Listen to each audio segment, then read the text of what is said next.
صل علی سیدنا مولانا محمد معزز سامعین کرام، جو شخص طاقت اور قدرت ہونے کے باوجود گناہوں سے اجتناب کرتا ہے، اللہ رب العزت اس پر اپنا فضل فرماتا ہے، اس شخص پر اپنا کرم فرماتا ہے اور اسے دنیا و آخرت میں اللہ سرخرو کر دیتا ہے۔ حضرت انس بن مالک رضی اللہ تعالیٰ عنہ فرماتے ہیں، حضور اسلام نے فرمایا کہ جو شخص مجھے دو جبڑوں کے درمیان والی چیز اور دو ٹانگوں کے درمیان والی چیز کی ضمانت، یعنی زبان اور شرمگاہ کی ضمانت دے، میں محمد صلی اللہ علیہ وسلم سے جنت کی ضمانت دیتا ہوں۔ اسی طرح اور ایک اور روایت میں حضور اسلام نے ارشاد فرمایا کہ 7 لوگ قیامت والے دن اللہ کے عرش کے سائے کے نیچے ہوں گے، اور اس دن عرش کے سائے کے سوا کوئی اور سایہ نہ ہوگا، اور 7 میں سے ایک شخص وہ ہوگا کہ جس کو صاحب استطاعت اور مالدار عورت برائی کی دعوت دے، لیکن وہ شخص برائی کی طرف مائل نہ ہو، بلکہ یہ کہے کہ میں اللہ سے ڈرتا ہوں۔ بنی اسرائیل کا ایک نوجوان تھا جو بہت خوبصورت تھا، وہ ٹوکریاں بیچا کرتا تھا۔ وہ اپنی مزدوری کی غرض سے ایک دن نکلا تو بنی اسرائیل کا جو بادشاہ تھا اس کے گھر کے سامنے سے اس کا گزر ہوا تو ایک عورت نے اسے دیکھا تو اس کو بڑا پسند آیا۔ اس نے فوراً جا کر شہزادی کو بتایا کہ شہزادی، میں نے ایک ایسے نوجوان کو دیکھا ہے کہ میری آنکھ نے آج تک اس سے زیادہ حسین و جمیل شخص نہیں دیکھا۔ تو وہ شہزادی کہتی ہے کہ کسی نہ کسی طرح سے ہمارے محل میں لے کے آؤ۔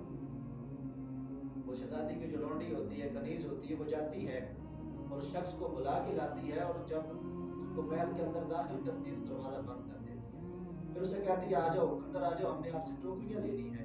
پھر جب وہ دوسرے دروازے سے انٹر ہوتا ہے تو وہ جو کنیز ہوتی ہے وہ دوسرا دروازہ بھی بند کر دیتی ہے۔ پھر جب وہ اس کو شہزادی کے پاس لے کے جاتی ہے تو شہزادی کے سر سے دوپٹہ اترا ہوتا ہے، اس کا سینہ جو ہے وہ ننگا ہوتا ہے۔ نوجوان کی اچانک نظر پڑتی ہے تو یہ مارے شرم کے اپنی نظروں کو جھکا دیتا ہے اور شہزادی سے کہتا ہے کہ اللہ تمہاری خطا کو معاف کرے، اللہ تمہاری غلطی کو معاف کرے، اے شہزادی اپنا سر اور اپنا سینہ ڈھانپ دیجیے۔ تو وہ شہزادی کہتی ہے کہ میں نے یہاں تم سے لیکچر سننے کے لیے نہیں تجھے بلایا، بلکہ میں نے یہاں اس لیے بلایا ہے تاکہ میں اپنی خواہش تیرے ساتھ پوری کر سکوں۔ تو وہ نوجوان کہتا ہے کہ شہزادی اللہ کے خوف سے ڈرے، مجھے جانے دیں، اگر آپ نے کوئی سامان نہیں لینا تو مجھے جانے دیں۔ تو شہزادی کہتی ہے کہ اگر تو نے میرے ساتھ میری مرضی کے مطابق کام نہ کیا تو میں پورے محل میں شور مچا دوں گی کہ تو میرے ساتھ زیادتی کی غرض سے میرے محل میں آیا تھا۔ پھر وہ نوجوان کہتا ہے کہ مجھے وضو کرنے دیں۔ وہ شہزادی اپنی کنیز سے کہتی ہے کہ اسے چھت پر لے جاؤ اور چھت پر اس کے لیے وضو کا پانی رکھو۔ اب وہ چھت جو ہے وہ زمین سے 25 گز اوپر ہوتی ہے۔ نوجوان اوپر جاتا ہے، وضو کرتا ہے اور پھر اللہ کی بارگاہ میں مخاطب ہو کر عرض کرتا ہے کہ یا بار الہ، پیچھے اس کے ساتھ برائی کروں اس سے اچھا ہے کہ میں اس چھت سے کود کر اپنی جان دے دوں۔ وہ نوجوان شخص بسم اللہ پڑھ کر چھت سے چھلانگ لگا دیتا ہے۔ اللہ رب العزت فوراً ایک فرشتہ بھیجتا ہے جو اس کو اپنے پروں پر بٹھا کر نیچے لا کر کھڑا کر دیتا ہے۔ پھر وہ شخص، وہ نوجوان اللہ کی بارگاہ میں عرض کرتا ہے یا بار الہ، تو مجھے کچھ ایسا رزق عطا کر دے تاکہ مجھے یہ ٹوکریاں نہ بیچنی پڑے، بس میں ایک کونے میں رہ کر تیری عبادت کروں۔ تو فوراً اس کے پاس ایک سونے کی بوری آ جاتی ہے جو سونے سے بھری ہوئی ہوتی ہے۔